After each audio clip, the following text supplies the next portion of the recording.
Most government storage facilities hold office supplies and old paperwork, but Warehouse 23 in Nevada contains objects that shouldn't exist, mirrors that show other worlds, music boxes that play songs from the future, and photographs that change when nobody's looking. My first day on the job, they showed me a snow globe that contains a living miniature town where tiny people go about their daily lives, completely unaware that they're being watched. The worst part isn't cataloging these impossible things or watching them do what they shouldn't be able to do. It's knowing that every item in our collection was taken from someone who had no idea the government was monitoring their unusual possessions, and understanding that there are thousands more warehouses, just like this one, scattered across the country. My name is Marcus Anderson, and I never planned to work for what my supervisor calls the Anomalous Materials Division. 6 months ago, I was teaching high school physics in Bakersfield, California, trying to explain electromagnetic fields to teenagers who cared more about their phones than science. That was before the accident at Kern River, before I watched my brother Danny get pulled under by something that looked like water, but moved with purpose. The official report blamed flash flooding from upstream rainfall. The local news ran a standard drowning story for 3 days, then moved on to traffic updates and weather forecasts. But I knew what I'd seen. The river had reached up like fingers, wrapping around Danny's legs while he stood waist deep, fishing for trout. No current moves that way. No water grabs. I spent weeks filing reports with every agency I could find. Fish and Wildlife, Environmental Protection, even the CBC. Most ignored me. A few sent form letters about grief counseling. Then Dr. Elena Vasquez showed up at my apartment with a manila folder and the job offer that came with a relocation package to Henderson, Nevada. "Mr. Anderson," she'd said, setting a photograph on my kitchen table. "This was taken by a hiker 3 miles upstream from where your brother died." The image showed the river bending upward in a perfect spiral, defying gravity for roughly 10 seconds according to the timestamp. We've been monitoring unusual hydrological events in that area for 18 months. Your brother wasn't the first. The AMD facility sits 30 miles outside Las Vegas, disguised as a solar research station. Solar panels cover the roof, and legitimate scientists work in the front building, studying renewable energy and publishing papers in academic journals. But the real work happens underground, in climate-controlled chambers, where we store objects that make theoretical physicists question everything they thought they understood about reality. Dr. Vasquez handed me 6 protocols on my first day, printed on plain white paper, no official letterhead, no security classifications. "These keep you alive," she told me. "Follow them exactly. The moment you start improvising, we'll be shipping your personal effects back to Bakersfield." I should have asked more questions. I should have demanded explanations for why a high school teacher with no security clearance was being trusted with government secrets. Instead, I thought about Danny's face disappearing beneath water that moved like syrup, and I signed the employment contract without reading the fine print. That was 3 weeks ago. I'm writing this down because protocol requires documentation, and because I'm starting to understand what Dr. Vasquez meant about the fine print. The elevator descended for 43 seconds, I counted, an old habit from timing lab experiments with my students.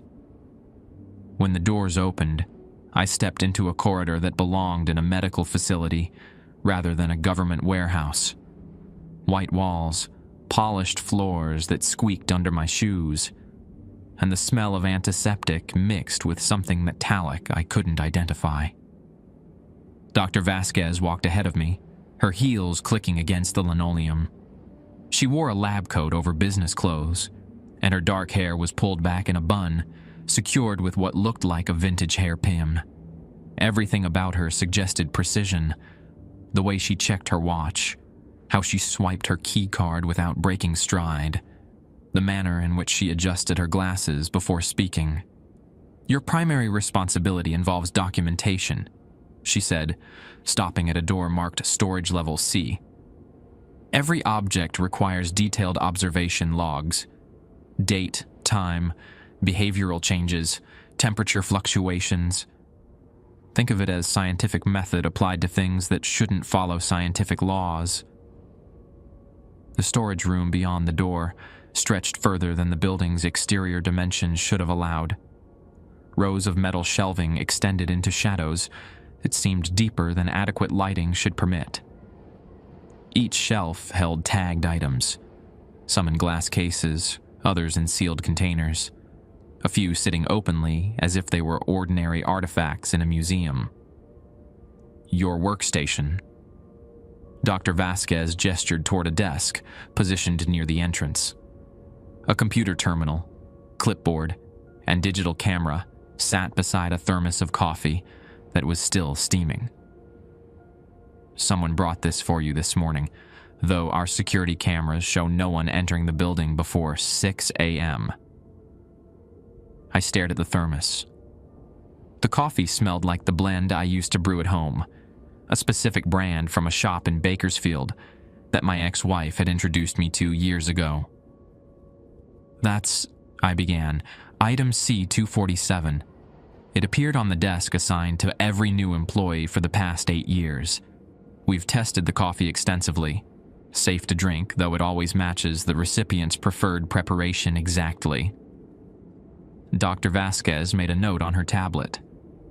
"Which brings us to Protocol 1. She handed me a laminated card.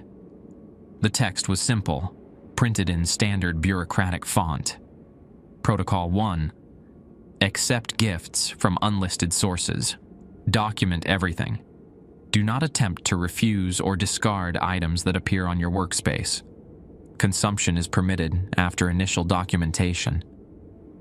The objects here respond to human presence in ways we don't fully understand," Dr. Vasquez explained. "Some items become agitated when ignored. Others," she pointed toward a shelf where a music box sat open, its tiny ballerina frozen mid-spin. "That belonged to a collector in Phoenix. It plays different songs depending on who's listening. For you, it might play something from your childhood. For me, it tends toward classical pieces my grandmother hummed while cooking." I approached the music box, noting how the ballerina's painted face seemed to track my movement. The mechanism looked handcrafted, possibly early 1900s, with intricate engravings around the base. As I leaned closer, the tiny figure began rotating slowly, and a melody drifted from the box. Not the typical plinky tune of most music boxes, but a full orchestral arrangement that shouldn't have been possible from such a small device. The song was "The Long and Winding Road" by the Beatles. Danny used to play it on his guitar during family gatherings, always slightly off-key, but with enough enthusiasm to make everyone smile. I hadn't heard it since his funeral. If you like the stories, please hype the videos from a button like this just above the comment section. It helps the videos to get more reach and perform well. It would take just a few seconds and cost nothing, but would help the channel grow even faster. Thank you. "How does it know?" I asked, stepping back from the music box. The melody continued, but softer now, as if responding to the distance. "We have theories. Psychic resonance, quantum entanglement with memory centers, localized temporal displacement that allows access to past experiences." Dr. Vasquez shrugged. "None of them explain why a mechanical music box can access specific emotional memories from observers. It's never encountered." I pulled out the clipboard and started writing. Date, time, object designation, observed behavior. The familiar routine of documentation helped steady my hands. Teaching had trained me to observe and record, even when dealing with students whose behavior made no logical sense. "Protocol 2, Dr. Vasquez continued, handing me another card. Never work alone in storage level C after 10 p.m. If you find yourself here after hours, contact security immediately and wait for escort to upper levels. What happens after 10 p.m.? Items become more active during overnight hours. We've had employees report objects moving between shelves, photographs showing different images, mirrors reflecting rooms that don't match their actual surroundings. She checked her watch. You'll work day shifts for now. Night duties require additional clearance and specialized training. The music box fell silent as we moved deeper into the storage area. I documented everything: temperature readings, atmospheric pressure, the way certain items seemed to hum with barely audible frequencies. By lunch break, I'd filled 12 pages with observations that would have sounded like science fiction 3 weeks ago. But Danny's death had prepared me for accepting things that defied explanation. Water didn't grab people and pull them under. Music boxes didn't play personalized songs. Government facilities didn't hire high school teachers to catalog supernatural objects. Yet here I was, documenting the exact temperature fluctuation around a mirror that showed reflections of rooms I'd never seen. My second week began with Dr. Vasquez introducing me to the photography collection. 43 framed pictures lined the eastern wall of storage level C, each one displaying scenes that shifted when viewed from different angles. The frames themselves appeared ordinary, standard metal borders you might find at any department store. But the images they contained defied every principle of static photography I understood. Item C891 through C933, Dr. Vasquez explained, stopping before a photograph of what appeared to be a suburban kitchen, confiscated from an estate sale in Reno. The previous owner's family reported that pictures throughout the house began showing rooms from their childhood homes, vacation destinations they'd never visited, and occasionally, places that seemed to exist nowhere on Earth. I studied the kitchen photo closely. Oak cabinets, checkered linoleum flooring, a window above the sink showing a backyard with mature elm trees. Standard 1980s decor, nothing particularly unusual. Then I stepped to my left, and the scene changed. The same kitchen, but now someone stood at the stove. A woman in a floral dress, her back turned toward the camera. She stirred something in a pot, steam rising from whatever she was cooking. The figures in these photographs don't interact with observers, Dr. Vasquez noted, watching me document the change. They continue their activities regardless of who's watching. We've never recorded the same person appearing twice, and facial recognition software finds no matches in any database. I moved to my right, returning to my original position. The woman had vanished, leaving only the empty kitchen, but now a coffee mug sat on the counter that hadn't been there moments before, still steaming as if someone had just poured it. Protocol 3. Dr. Vasquez handed me the next card. Document all photographic changes with timestamp and viewing angle. Never attempt to photograph the photographs themselves with external cameras. Previous attempts resulted in equipment malfunctions and staff psychological evaluations. What kind of malfunctions? I ask, adjusting my position to test different viewing angles. From the far right, the kitchen showed broken dishes scattered across the floor, as if someone had swept everything off the counters in anger. Digital cameras display static. Film cameras produce images of whoever was operating them, but taken from angles that should have been physically impossible. Overhead shots, through walls, from positions that suggest the photographer was being watched while they worked. Dr. Vasquez made notes on her tablet. The psychological evaluations revealed that staff members who attempted unauthorized photography reported vivid dreams about the locations shown in the pictures, often lasting for weeks after exposure. I spent the morning cataloging changes across the entire photography collection. A beach scene that showed different weather patterns depending on viewing angle. A city street that displayed the same intersection during various time periods. sometimes busy with modern traffic, other times empty, except for horse-drawn carriages. A forest clearing where the seasonal changes cycled through spring, summer, autumn, and winter as I moved along the wall. The most disturbing photograph hung at the collection's end. It showed a hospital room with an empty bed, white sheets pulled tight across the mattress. The viewing angle didn't change the basic scene, but small details shifted constantly. Sometimes flowers appeared on the bedside table. Occasionally, medical equipment materialized, an IV stand, monitoring devices, a wheelchair positioned beside the window. When I viewed it from the leftmost position, a figure lay in the bed. The person was always different, sometimes elderly, sometimes young, male or female, but consistently appearing unconscious or sleeping. What made this particular image troubling was how many of the figures resembled people I knew, former colleagues from the school district, neighbors from my old apartment complex, even Danny lying motionless beneath hospital blankets with his eyes closed. "That one requires special documentation," Dr. Vasquez said, appearing beside me. "Record the identity of anyone you recognize, but don't share those observations with other staff members. We've discovered that discussing recognized figures increases the frequency of their appearances." By afternoon, she introduced me to the mirror collection.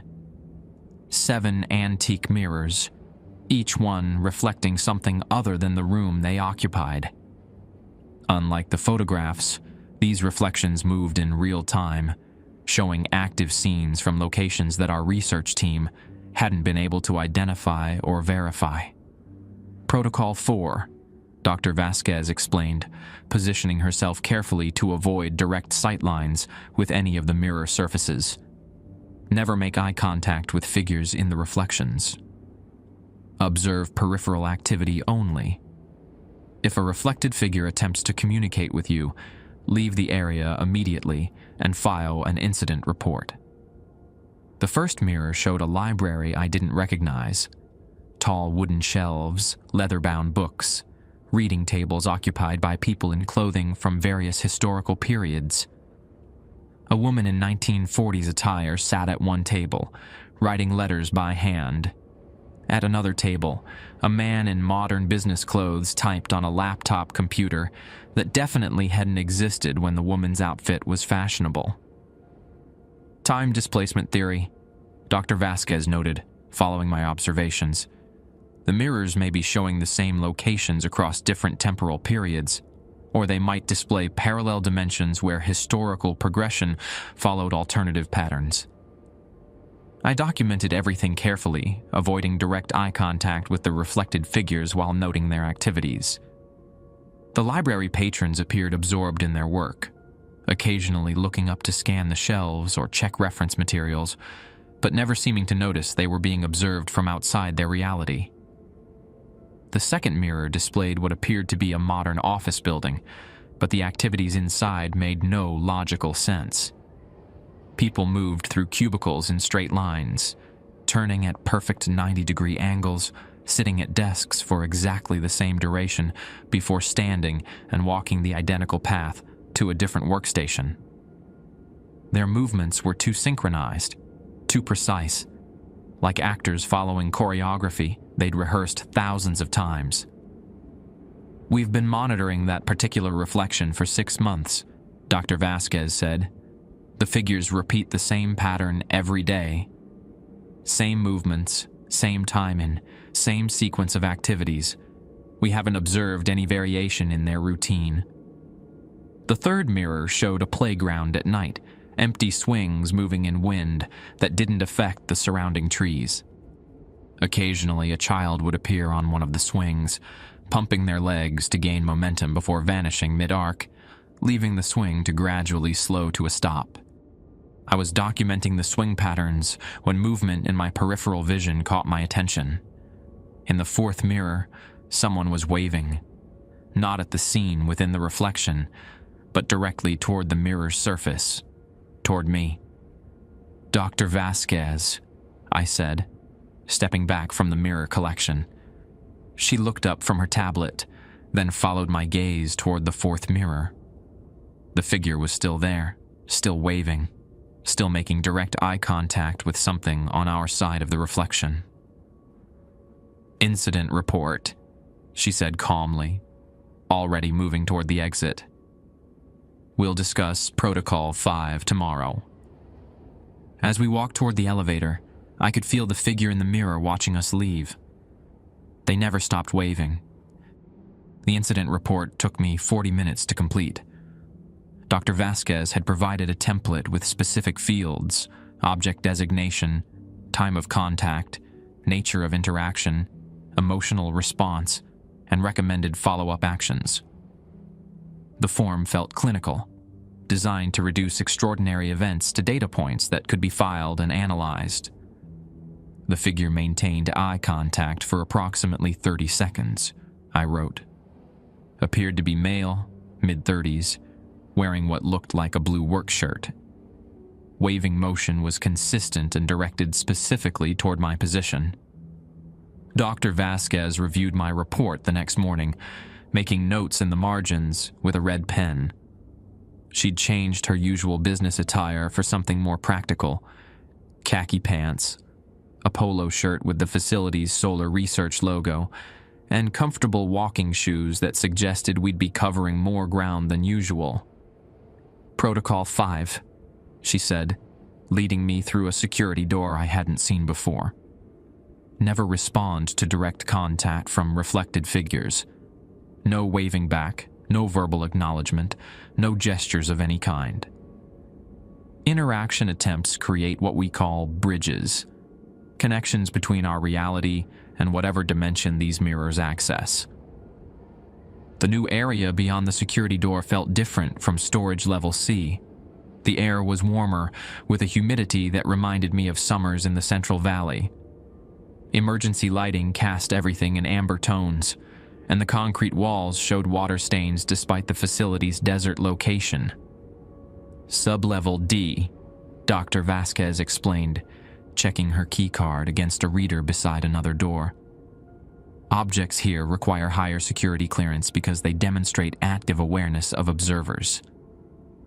Everything you've seen so far has been reactive, responding to human presence, but not initiating contact." She paused at the threshold, turning to face me directly. "The items in sub-level D seek interaction. They want to communicate, to form connections, to draw people into their sphere of influence. Protocol 5 exists because we've lost 3 researchers who thought they could establish safe communication with entities that exist outside our normal reality." The first room contained a single object on a pedestal, an antique telephone with a rotary dial and a receiver made from heavy black plastic. The cord disappeared into the base without connecting to any visible network. A small placard identified it as Item D112, confiscated from a house in Carson City, where the previous owner claimed it would ring with calls from deceased relatives. "Dr. Rebecca Hoffman tried answering it 18 months ago," Dr. Vasquez said, maintaining distance from the telephone. "She spoke with someone claiming to be her father, who had died in a car accident when she was 12. The conversation lasted 6 minutes. Security footage shows her side of the discussion, but no audio recording captured any voices from the phone itself." I studied the telephone carefully, noting how its surface reflected light in ways that seemed inconsistent with the room's illumination. The receiver appeared to be hovering slightly above its cradle, though from certain angles it looked properly seated. "What happened to Dr. Hoffman?" "She returned to work the next day but claimed her father called her at home that evening on her cell phone, then again the following night on her landline. Within a week, she was receiving calls on numbers that didn't belong to her, phones in hotel rooms, payphones she happened to be walking past, even the facility's main reception line." Dr. Vasquez made notes on her tablet. "She took medical leave after reporting that every phone call, regardless of the number, connected her to the same voice claiming to be her deceased father. The telephone began to ring. The sound was nothing like modern phone rings, a harsh mechanical clanging that seemed to emanate from the device's internal components, rather than an electronic tone. Each ring lasted exactly 3 seconds with 2-second intervals between them. "Document, but don't approach," Dr. Vasquez said, stepping further back. "It rings approximately once per week, usually when new staff members are present. We've never determined what triggers the behavior." I wrote down the time, duration, and interval pattern, while the telephone continued its summons. After 12 rings, it fell silent, but the receiver now hung at an angle that definitely hadn't been there moments before. The next room housed what appeared to be children's toys, though none of them looked like any toys I'd seen in modern stores. A wooden rocking horse sat in the center, its paint faded and cracked with age. Dolls lined shelves along the walls, porcelain faces with glass eyes that tracked movement with subtle precision. A toy piano sat in one corner, its keys occasionally depressing without anyone touching them, producing single notes in no recognizable pattern. "Item D-203 through D-267, Dr. Vasquez said, gesturing toward the collection. "Estate sale in Sparks, Nevada. The family reported that these toys would operate independently, always during overnight hours when children in the house were supposed to be sleeping." I approached the rocking horse, noting how its runners moved in tiny increments, even though the floor was level and still. The motion was barely perceptible, but consistent, a gentle forward and backward sway that continued regardless of air circulation or building vibrations. The children in the house began talking about playmates they couldn't see, Dr. Vasquez continued. Invisible friends who would suggest games that became increasingly dangerous. Hide and seek in traffic. Swimming in irrigation canals. Climbing onto the roof to look for buried treasure. One of the dolls turned its head toward me as I documented the rocking horse's movement. The motion was smooth, controlled, and definitely intentional. Glass eyes that had been staring at the wall now focused directly on my face with an expression that seemed far too aware for a manufactured toy. Protocol 6, Dr. Vasquez handed me the final card. "If toys demonstrate directed behavior toward staff members, maintain observation distance, and complete documentation quickly. Extended exposure to active toys has resulted in staff reporting auditory hallucinations, children's voices calling their names, requests for playtime, invitations to participate in games that exist only in imagination." I finished documenting the doll's head movement and moved toward the toy piano. As I approached, it began playing the melody I recognized. "Mary Had a Little Lamb," but in a minor key that transformed the simple children's song into something that sounded like a funeral dirge. "The piano responds to proximity," Dr. Vasquez noted. "Different melodies for different observers. Usually children's songs, but modified in ways that remove any sense of innocence or joy." Hi everyone. Before we move forward, I have something exciting to tell you. Many of you asked for stories without the strange rules, so I created a brand new channel just for that. It's called Mr. Grimm Archive. The link is in the description, or you can click the card above. I think you'll really enjoy it. So check it out whenever you want some more exciting types of stories. Also, I hope you're enjoying the 2 uploads a day. Let me know in the comments if you like some stories from your location. Now, let's continue with today's story. The doll that had turned toward me was now facing a different direction, looking toward the piano, as if listening to the music. When I glanced back at the rocking horse, it had moved closer to my position. Not dramatically, but enough that I was certain it hadn't been that close when we'd entered the room. "How many people have we lost to protocol violations?" I asked, stepping back toward the door. 3 confirmed disappearances, 7 medical leaves for psychological evaluation, 12 transfers to other departments after reporting persistent paranormal experiences in their personal lives. Dr. Vasquez checked her watch, which is why tomorrow we're implementing additional safety measures for your access to sublevel D. As we walked back toward the elevator, I could hear the toy piano continuing its distorted melody. The sound followed us down the corridor, growing softer, but never quite fading completely. Even after the elevator doors closed and we began ascending to storage level C, I could still hear faint musical notes echoing in the space between floors.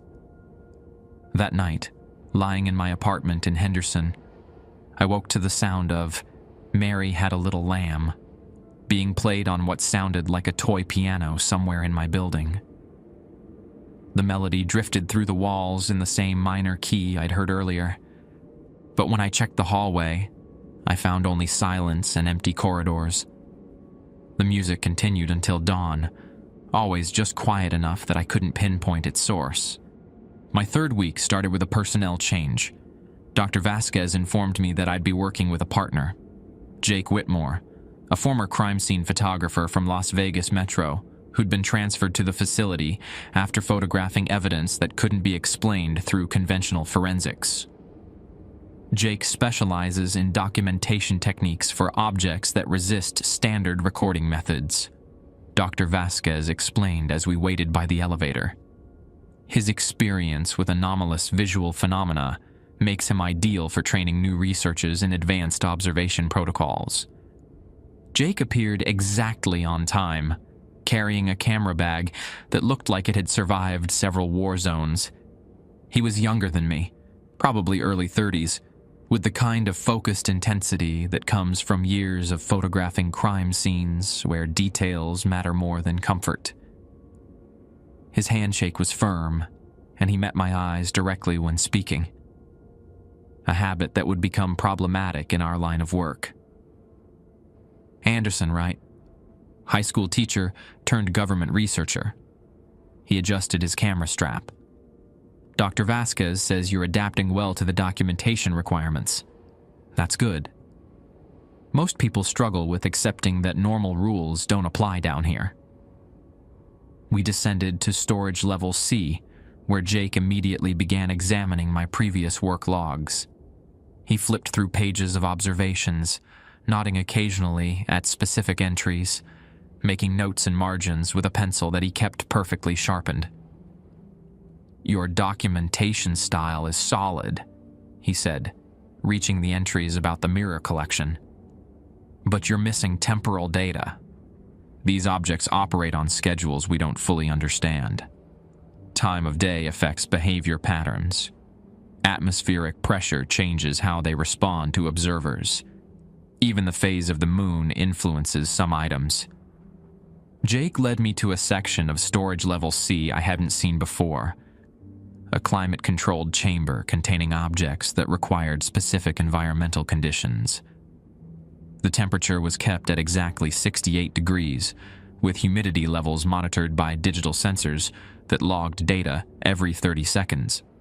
"Item C-445, Jake said, stopping before a grandfather clock that stood against the far wall. Confiscated from an antique shop in Boulder City. The previous owner reported that it would chime at times that didn't match any standard clock system, sometimes 13 times at midnight, occasionally chiming every few minutes for hours, then remaining silent for days. The clock's pendulum swung steadily, but I noticed that its rhythm didn't match the second hand on my watch. Sometimes the pendulum moved faster, sometimes slower, as if operating according to temporal rules that existed independent of normal time measurement. "Here's what makes this interesting," Jake continued, checking his camera settings.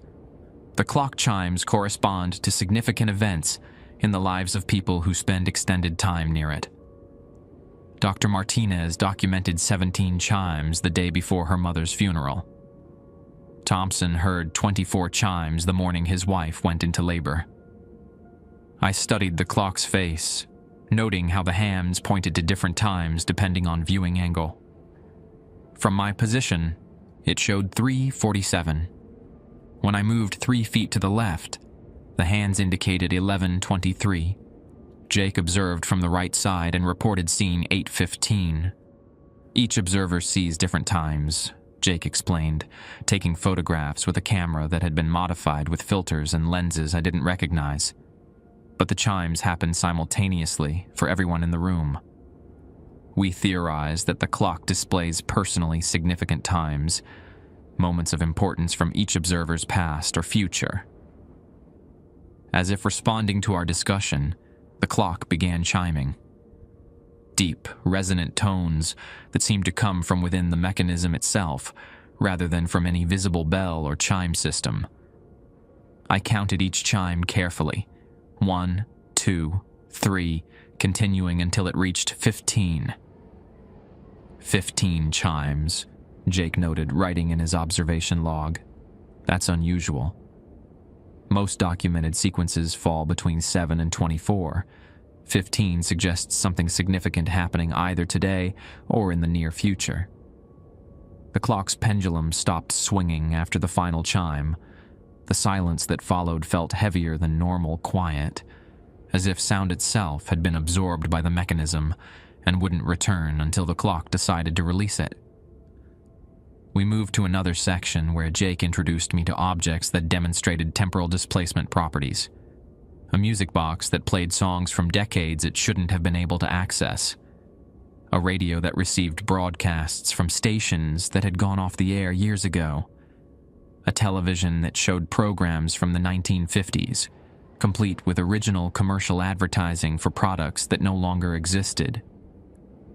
The key to working with temporal anomalies, Jake explained, adjusting the radio's frequency dial, is understanding that cause and effect don't always follow linear progression here. Sometimes documentation appears in our logs before we actually observe the events being documented. He showed me his camera's memory card, scrolling through digital files that included photographs I was certain he hadn't taken during our time together. Images of me examining objects we hadn't visited yet. Close-up shots of my hands writing observation notes for items we hadn't encountered. Precognition or temporal echo, Jake said, noting my confusion. The camera occasionally captures events before they happen. We've learned to treat these images as preview documentation. They help us prepare for what we're about to observe. According to the precognition photographs, we were supposed to visit sub-level D next, where I would encounter something that would require immediate evacuation procedures. The images showed me running toward an emergency exit, while Jake spoke rapidly into a radio communicator. These photos suggest we should modify today's schedule, Jake said, reviewing the timestamp data. Precognition images typically manifest between 30 minutes and 6 hours before the documented events occur. We returned to storage level C, where Jake decided to focus on objects with more predictable behavior patterns. He taught me advanced documentation techniques, how to photograph reflective surfaces without triggering defensive responses, methods for recording audio from objects that produce sounds beyond normal hearing ranges, procedures for measuring temperature fluctuations that indicated supernatural activity. The most important skill, Jake said, demonstrating proper distance measurements with a laser device, is learning to trust the protocols completely. Every researcher who's been injured or lost was someone who thought they could improve on established procedures. During lunch break, Jake shared stories about previous researchers who had violated protocols. Dr. Hoffman wasn't the only one who'd tried communicating with entities through the telephone system. A researcher named Williams had attempted to enter one of the mirror reflections physically by pressing his hand against the surface. The mirror had accepted his hand up to the wrist before something on the other side grabbed hold and began pulling. It took 4 security guards to extract him, Jake said, eating a sandwich that had appeared on his desk that morning. Another example of item C247's gift-giving behavior. William spent 3 weeks in medical evaluation reporting that he could still feel something holding his hand, even after his physical extraction from the mirror. As afternoon approached, Jake's camera captured several more precognition images. These showed both of us in sublevel D, but the images were darker, more chaotic than the earlier photographs. In one image, Jake was speaking into his radio while pointing towards something outside the camera's frame.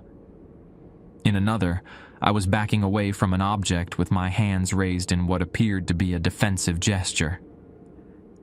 "The timeline is accelerating," Jake noted, checking the image timestamps.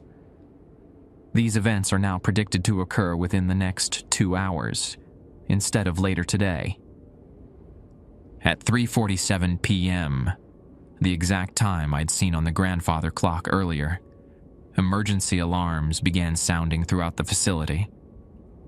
Dr. Vasquez's voice came through the intercom system, announcing immediate evacuation procedures for all personnel in storage level C and sub-level D.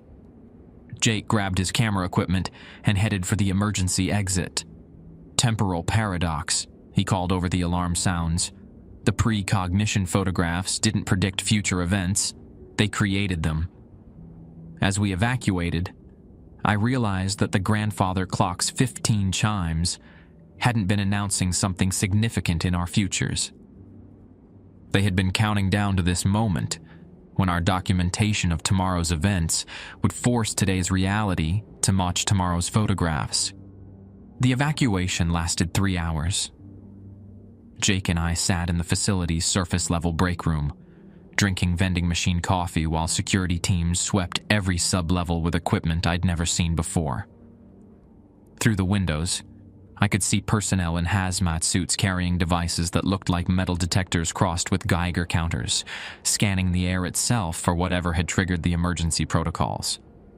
"Temporal cascade failure," Dr. Vasquez explained when she finally joined us.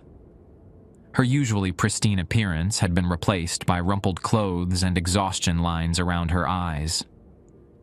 The precognition photographs created a feedback loop. Jake's camera documented events that hadn't happened yet, which forced reality to accommodate those future images, which created new temporal disruptions that required additional documentation. Jake reviewed the photographs on his camera's display screen, scrolling through images that now showed events from our evacuation. Pictures of us sitting in this exact break room, drinking coffee from these same vending machine cups, having this conversation with Dr. Vasquez. The timestamps indicated these photos had been captured 6 hours ago. "The camera's temporal sensitivity has increased," Jake noted, showing us an image of himself taking a photograph of the camera's display screen showing photographs. "We're looking at recursive temporal documentation, the camera photographing itself, photographing future events that include it, photographing future events." Dr. Vasquez rubbed her temples like someone fighting a migraine. "This is why we have protocols. The moment researchers start treating these objects like scientific instruments instead of contained anomalies, the anomalies begin affecting reality beyond their designated storage areas." She led us to a conference room I hadn't seen before, where wall-mounted monitors displayed live feeds from security cameras throughout the facility. Storage level C appeared normal. Objects sitting on their designated shelves, environmental controls maintaining proper temperature and humidity. But sub-level D showed something different. "Camera 23D," Dr. Vasquez said, pointing to a monitor that displayed the room with the antique telephone. "Watch the timestamp." I studied the digital display in the corner of the screen. The timestamp jumped backward by 17 minutes, then forward by 31 minutes, then backward again by 8 minutes. The temporal flow in sub-level D had become completely unstable. "The telephone is ringing constantly now," Dr. Vasquez continued, switching to camera feeds from other rooms in sub-level D. "The toys are all active simultaneously." Every mirror is showing different reflections every few seconds. And worst of all, the containment barriers between storage areas are beginning to break down. On camera 27D, I could see the children's toys had organized themselves into formations that resembled playground activities. The rocking horse moved in large arcs. The dolls sat in circles facing each other, and the toy piano played complex melodies that required more keys than the instrument actually possessed. "We need to understand what triggered the cascade," Dr. Vasquez said, turning to face Jake and me directly. "Both of you were following established protocols. Your documentation methods were correct. The temporal displacement should have remained contained within the camera's memory system." Jake set his camera on the conference table and began reviewing his equipment settings. I used standard filters for temporal anomaly documentation, polarizing lens to reduce reflection interference, UV filter to block spectrum contamination. Nothing different from previous assignments. I thought about our morning routine, trying to identify any deviation from normal procedures. We'd followed Protocol 5 during mirror observations. We'd maintained proper distance from reactive objects. We'd documented everything according to established guidelines. "The grandfather clock," I said suddenly. "It chimed 15 times when we discussed temporal displacement. You said most documented sequences fall between 7 and 24 chimes. 15 was unusual." Dr. Vasquez pulled up digital files on a tablet, scrolling through months of clock observation logs. 15 chimes have been documented only 3 times in the past year. Each occurrence preceded significant temporal anomalies in other parts of the facility. She showed us the correlation data. The first 15-chime event had preceded Dr. Hoffman's telephone communication with her deceased father. The second had occurred the day before Williams attempted to enter the mirror reflection. The third had happened this morning, exactly 6 hours before Jake's camera began capturing recursive temporal photographs. "The clock isn't responding to significant events," Jake realized, studying the correlation patterns.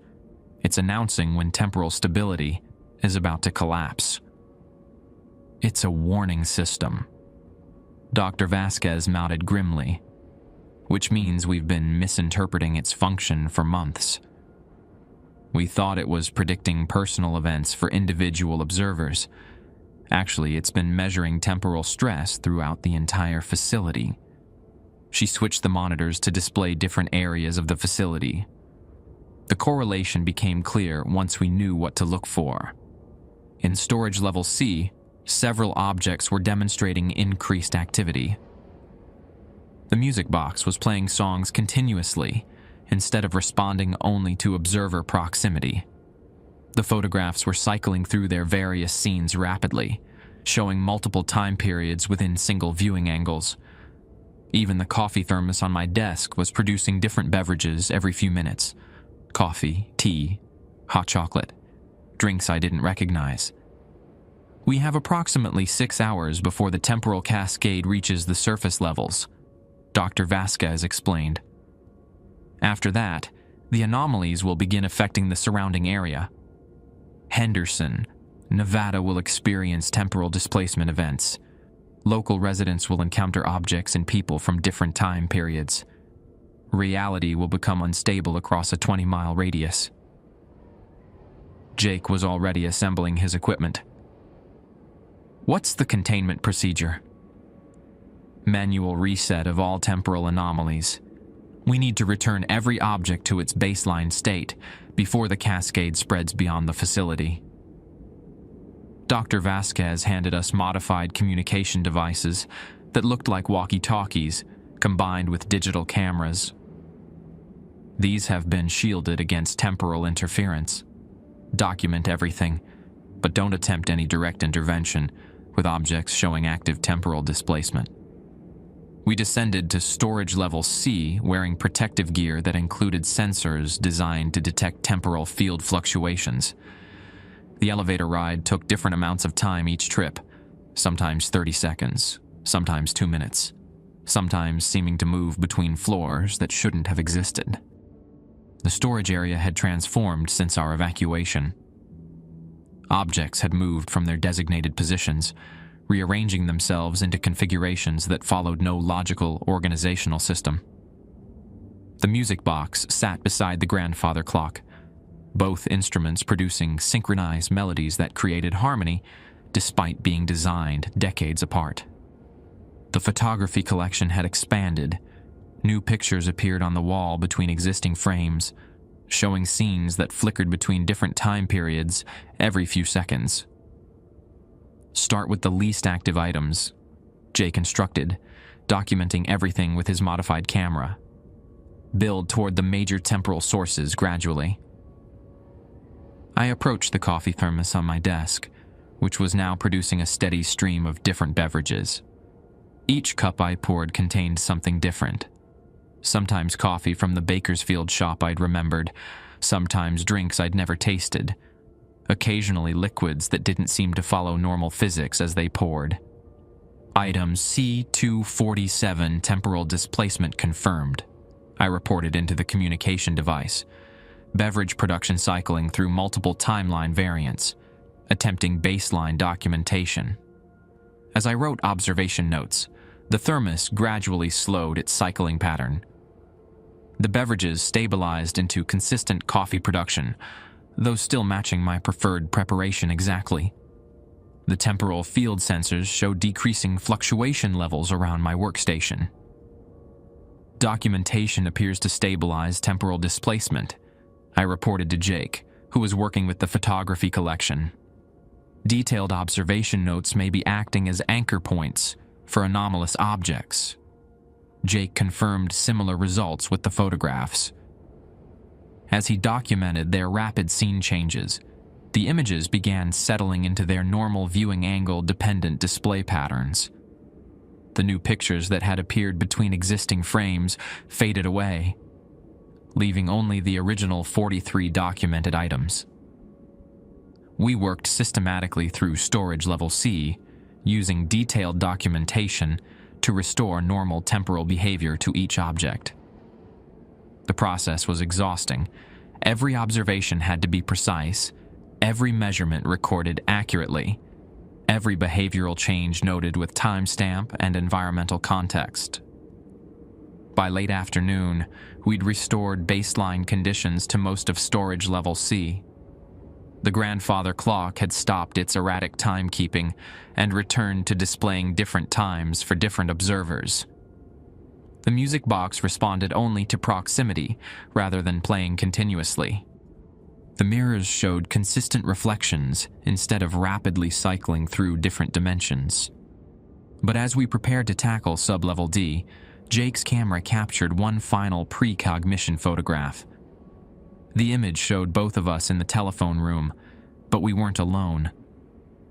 A figure stood beside the antique telephone, the same person who had been waving from the fourth mirror, now somehow present in our reality instead of existing only in reflection. The temporal cascade created a bridge, Jake said, studying the photograph's timestamp. This image was captured 15 minutes from now. Whatever's happening in sublevel D, we're about to encounter something that crossed over from the mirror dimension. Dr. Vasquez's voice crackled through our communication devices. Emergency situation developing in sublevel D. The mirror collection is showing identical reflections in all 7 units. Something is preparing to transition from reflected reality into our dimension. You have authorization to evacuate immediately. Jake shouldered his camera equipment. Or we can try to contain it before it reaches the surface. The decision was mine to make. Follow protocol and evacuate, or risk everything to prevent whatever was in those mirrors from escaping into our world. I thought about Danny's face disappearing beneath water that moved like it had intentions. How I'd stood helpless on the riverbank, watching something that shouldn't exist take my brother away while I convinced myself it was just a flash flood. How I'd spent weeks filing reports that no one believed, searching for explanations that didn't exist in any textbook. "We stay," I told Jake, adjusting my temporal field sensor. "If this thing reaches the surface, it won't just affect Henderson. These anomalies spread. Eventually, someone else loses a brother to something that shouldn't be possible."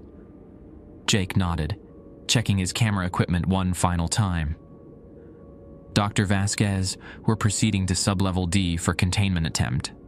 Maintain surface-level evacuation protocols, but keep communication channels open."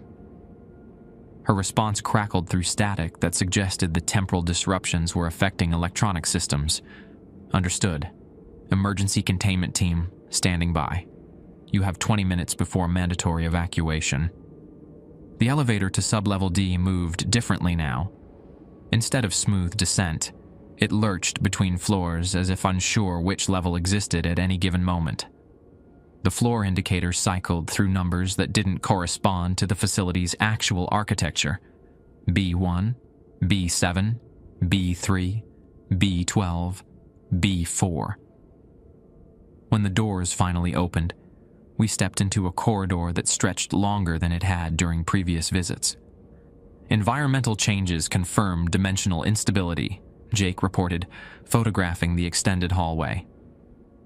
"Architecture is adapting to accommodate whatever's crossing over from the mirror dimension." We approached the telephone room first, following the route indicated by Jake's precognition photograph.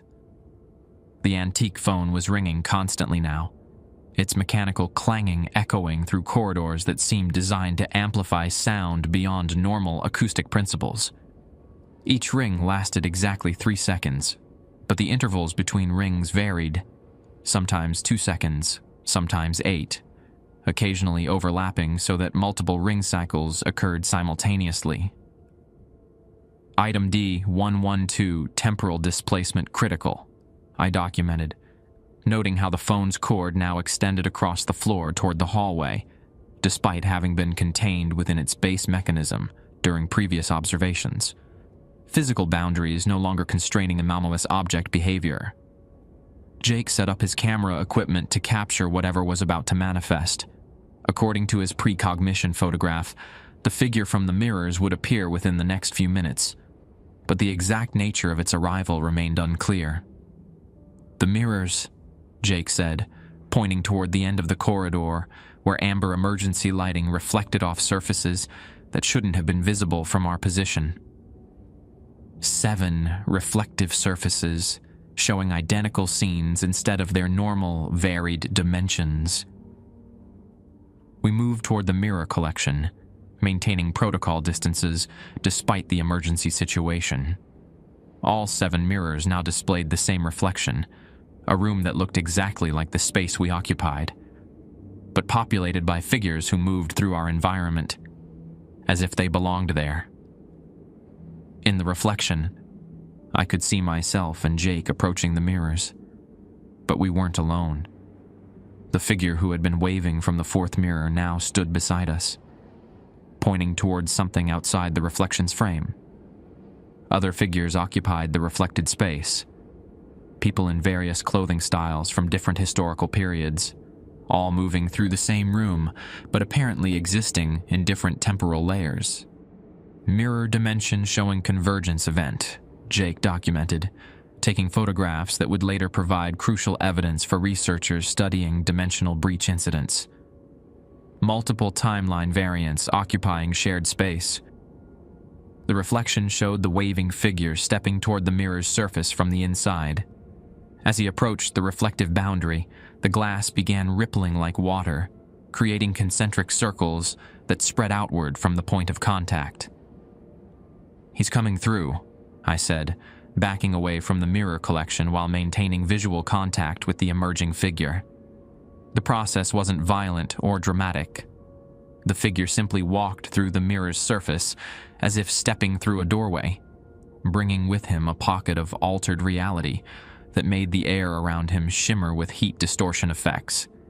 He appeared solid, 3-dimensional, completely present in our reality, but wrong in ways that my physics background couldn't adequately explain. Documentation suggests friendly intentions, Jake noted, referring to his precognition photographs. Figure maintains non-threatening posture, attempts communication rather than aggressive behavior. The figure raised his hand in the same waving gesture I'd observed through the mirror, but now he spoke. Words that came from multiple directions simultaneously, as if his voice existed in several locations at once. "Marcus Anderson," he said, and hearing my name spoken by something that had emerged from another dimension created a disorientation that made the room feel unstable. "Danny Anderson's brother. You've been documenting our reality for 3 weeks." "Who are you?" I asked, maintaining protocol distance while Jake continued photographing the interaction. "Dr. James Martinez. I was a researcher here until 18 months ago." The figure smiled, and the expression looked exactly like a normal human smile, except that it appeared on his face from multiple angles simultaneously. "I tried to establish communication with mirror entities. The attempt was successful, but not in ways anyone anticipated." Jake lowered his camera. Dr. Martinez was listed as missing in action after attempting to map dimensional coordinates through mirror observations. The official report stated he disappeared during unauthorized research.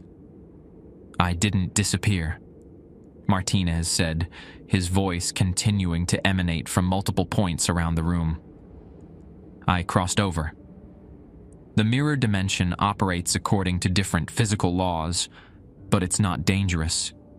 It's just organized differently than your reality." He gestured toward the mirrors, which now showed scenes from our dimension, but viewed from perspectives that existed within the reflection. I could see storage level C from angles that suggested the observer was moving freely through spaces that should have been solid walls. "The temporal cascade isn't a malfunction," Martinez continued. "It's a communication attempt. The entities in mirror reality have been trying to establish contact with your research team for months. They understand that you're studying their reality, and they want to share information about dimensional stability." Jake reviewed his precognition photographs, comparing them to our current situation. The images show successful communication followed by voluntary return to mirror dimension. This suggests negotiated resolution rather than containment failure. "Dr. Vasquez," I reported through the communication device, requesting permission to establish formal communication with Dr. Martinez. Situation indicates controlled contact rather than dimensional breach. Her response took several minutes, during which Martinez waited patiently, occasionally gesturing toward the mirrors to indicate specific reflected scenes that showed different areas of our facility from mirror dimension perspectives. "Permission granted for limited communication," Dr. Vasquez finally responded. "Document everything. If the situation deteriorates, evacuate immediately." Martinez explained that the mirror dimension contained research facilities similar to ours, populated by entities who studied our reality through reflective surfaces. The recent increase in anomalous behavior had resulted from their attempts to establish formal communication between dimensional research teams.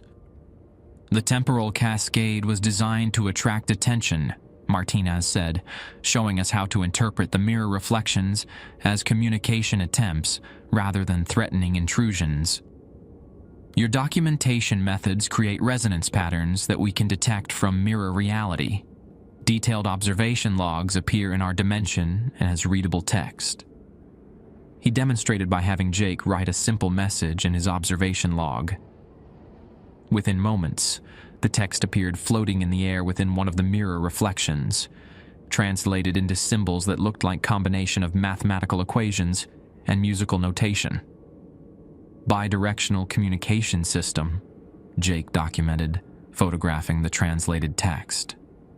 "Written documentation in our reality becomes visible information in mirror dimension." Martinez provided coordinates for establishing stable communication protocols that wouldn't trigger temporal cascades. The process involved specific positioning relative to mirror surfaces, particular documentation formats that translated clearly between dimensions, and scheduling that avoided interference with sensitive objects in both realities. The grandfather clock monitors dimensional stability for both sides, Martinez explained. 15 chimes indicate optimal conditions for safe communication. Other chime patterns warn of instability periods when contact should be avoided. After an hour of information exchange, Martinez prepared to return to mirror reality. The process was as simple as his arrival. He walked toward the nearest mirror and stepped through its surface like crossing a threshold. "Your brother," he said, pausing at the boundary between dimensions. "The river incident near Bakersfield. That was dimensional intersection, not supernatural attack. Danny crossed over during the natural portal event. He's safe in our reality, but return travel requires specific conditions that occur approximately once every 18 months. Before I could respond, Martinez had stepped completely through the mirror, leaving only normal reflections that showed our own reality from appropriate angles. Jake and I completed our documentation, noting environmental conditions that had returned to baseline stability. The temporal field sensors showed normal readings throughout sublevel D. The emergency alarms had stopped, and Dr. Vasquez's voice through the communication device confirmed that surface-level evacuation procedures were being canceled. As we prepared to return to storage level C, I stared at the mirrors, wondering if Danny could see me from wherever he existed in mirror reality, and calculating when the next 18-month cycle would provide an opportunity for contact. 3 days after the dimensional contact event, I sat in Dr. Vasquez's office reviewing modified protocols that would govern communication between our facility and mirror reality research teams. The documents looked similar to standard operating procedures, but every page contained footnotes referencing dimensional stability measurements, translation matrices for converting text between realities, and scheduling requirements based on lunar cycles and electromagnetic field variations. Dr. Martinez provided comprehensive guidelines for safe interaction, Dr. Vasquez explained, highlighting specific sections with a yellow marker. The mirror entities have been monitoring our research methods for months. They understand our documentation systems better than we initially realized. Jake spread his precognition photographs across the conference table, arranging them in chronological order according to their timestamp data. The images now told a complete story. Our arrival at the mirror collection, Martinez's emergence from dimensional reality, the successful communication exchange, and his voluntary return to mirror dimension. Temporal photography functions differently when both dimensions are actively cooperating, Jake noted, pointing to subtle details in each image. The camera captured actual future events rather than probability variance. This suggests that communication between realities creates temporal stability instead of disrupting it. I studied the new protocols, focusing on sections that outline procedures for personal communication between family members, separated by dimensional boundaries. Martinez had provided specific instructions for reaching individuals who had crossed over during portal events, but the process required months of preparation and precise timing. The next optimal communication window occurs in 17 months and 12 days, Dr. Vasquez said, consulting a calendar that had been marked with dates corresponding to dimensional portal cycles. Environmental conditions need to align with lunar phases, solar activity levels, and facility-wide temporal stability measurements. "What do I need to do to prepare?" I asked, noting how my hands remained steady as I wrote. No trembling, no anxiety symptoms. For the first time since Danny's disappearance, I felt like I was working toward a solution instead of simply documenting an unsolvable tragedy. Continue regular documentation duties, but with expanded focus on dimensional communication techniques, Dr. Vasquez replied. Jake will train you in advanced mirror observation methods. We're also implementing weekly communication sessions with mirror reality research teams to establish routine contact protocols. Jake had already begun modifying his camera equipment for dimensional photography. The new setup included filters that could capture reflected images from multiple dimensional layers simultaneously, allowing him to document how our reality appeared to observers in mirror dimension. Mirror entities see our world differently than we experience it, Jake explained, demonstrating the modified camera's capabilities. Time flows at variable rates for them. Spatial relationships follow different geometric principles. What appears solid to us might be transparent to them, and vice versa. We returned to Sublevel D, where the mirror collection had been reorganized according to Martinez's recommendations. Instead of random placement, the 7 mirrors now formed a configuration that facilitated communication between dimensions while maintaining safety protocols for researchers. 3 days after the dimensional contact event, I sat in Dr. Vasquez's office reviewing modified protocols that would govern communication between our facility and mirror reality research teams. The documents looked similar to standard operating procedures, but every page contained footnotes referencing dimensional stability measurements, translation matrices for converting text between realities, and scheduling requirements based on lunar cycles and electromagnetic field variations. Dr. Martinez provided comprehensive guidelines for safe interaction. Dr. Vasquez explained, highlighting specific sections with a yellow marker. The mirror entities have been monitoring our research methods for months. They understand our documentation systems better than we initially realized. Jake spread his precognition photographs across the conference table, arranging them in chronological order according to their timestamp data. The images now told a complete story. Our arrival at the mirror collection, Martinez's emergence from dimensional reality, the successful communication exchange, and his voluntary return to mirror dimension.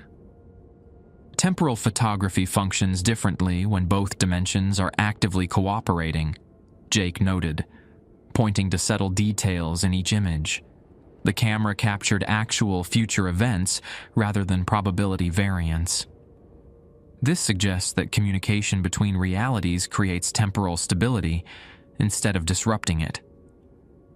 I studied the new protocols, focusing on sections that outline procedures for personal communication between family members, separated by dimensional boundaries. Martinez had provided specific instructions for reaching individuals who had crossed over during portal events, but the process required months of preparation and precise timing. The next optimal communication window occurs in 17 months and 12 days, Dr. Vasquez said, consulting a calendar that had been marked with dates corresponding to dimensional portal cycles. Environmental conditions need to align with lunar phases, solar activity levels, and facility-wide temporal stability measurements. What do I need to do to prepare? I asked, noting how my hands remained steady as I wrote. No trembling, no anxiety symptoms. For the first time since Danny's disappearance, I felt like I was working toward a solution instead of simply documenting an unsolvable tragedy.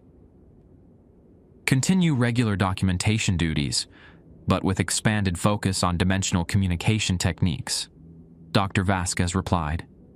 Jake will train you in advanced mirror observation methods. We're also implementing weekly communication sessions with mirror reality research teams to establish routine contact protocols. Jake had already begun modifying his camera equipment for dimensional photography. The new setup included filters that could capture reflected images from multiple dimensional layers simultaneously, allowing him to document how our reality appeared to observers in mirror dimension. Mirror entities see our world differently than we experience it, Jake explained, demonstrating the modified camera's capabilities. Time flows at variable rates for them. Spatial relationships follow different geometric principles. What appears solid to us might be transparent to them, and vice versa. We returned to Sublevel D, where the mirror collection had been reorganized according to Martinez's recommendations. Instead of random placement, the 7 mirrors now formed a configuration that facilitated communication between dimensions while maintaining safety protocols for researchers. "Your brother's crossing wasn't accidental," Dr. Vasquez said, showing me geological survey data from the Kern River region. Portal events in that area follow predictable patterns. Danny was fishing in the exact location where dimensional boundaries become permeable during portal cycles. On the morning of our first scheduled communication session, I arrived at Sublevel D carrying copies of the letters I'd written, observation logs from my 3 weeks of facility work, and a photograph of Danny from our last camping trip together. Jake had prepared his modified camera equipment.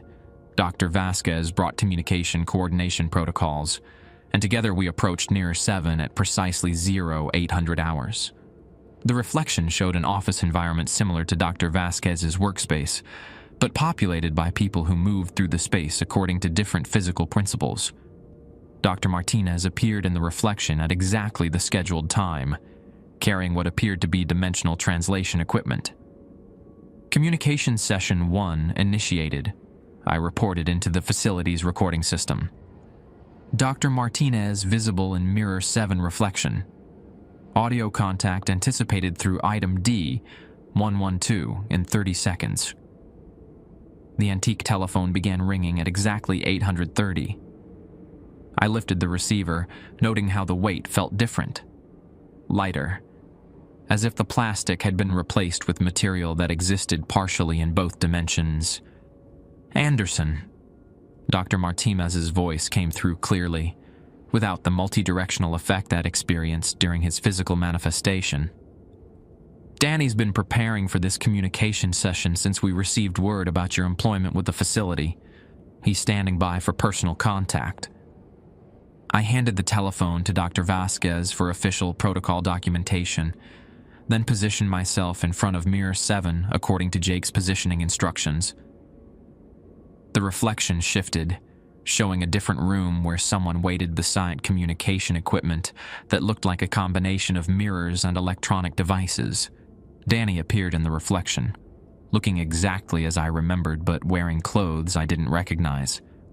Practical garments that seemed designed for navigating environments with variable physical laws. He raised his hand in greeting, and I realized that for the first time in months, the gesture wasn't a goodbye. Danny's voice came through the dimensional communication system exactly as I remembered it. Slightly higher than most people expected, with the habit of ending statements like questions when he was excited about something. "Marcus, you look different. More focused, maybe." He leaned closer to whatever communication device existed on his side of mirror reality. "Dr. Martinez told me you're working with anomalous objects now.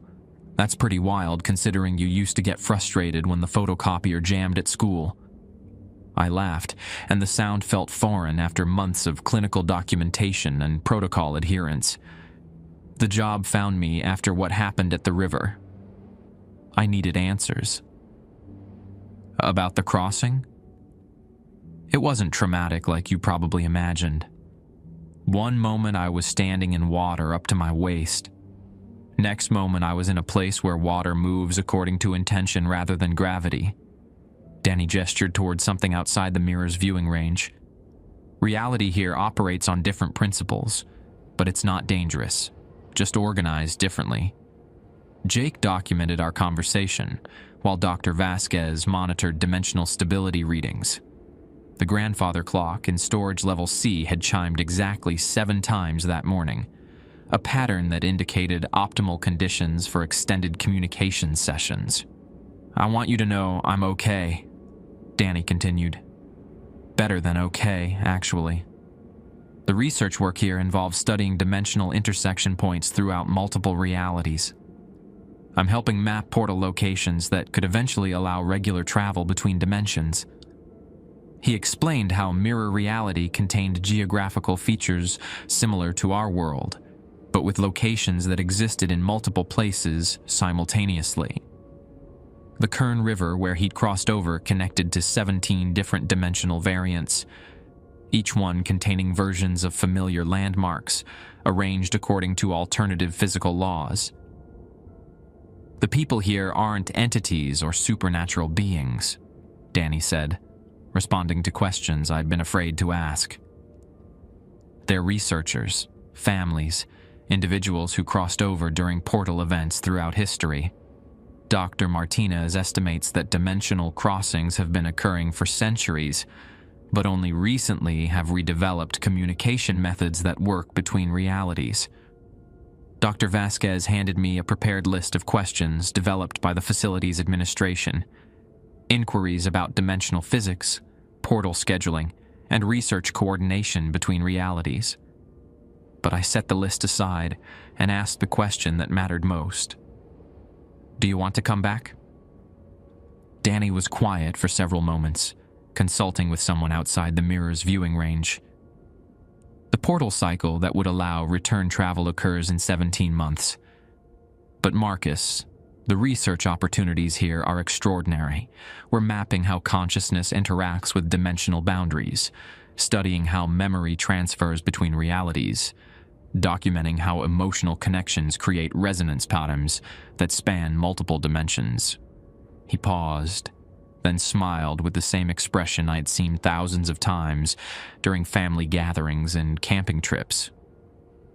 Besides, you're finally doing work that matters. Teaching was good, but this research could change how humanity understands reality itself. We're both exactly where we need to be. The communication session lasted 2 hours. We exchanged information about our respective research projects, compared dimensional physics to standard scientific principles, and planned regular contact schedules that would allow ongoing collaboration between facility teams. When the session ended, I remained in front of Mirror 7 for several minutes, watching as the reflection returned to showing empty office space in mirror reality. The telephone fell silent, but not with the heavy quiet I'd experienced after Danny's disappearance. This silence felt full of potential rather than loss.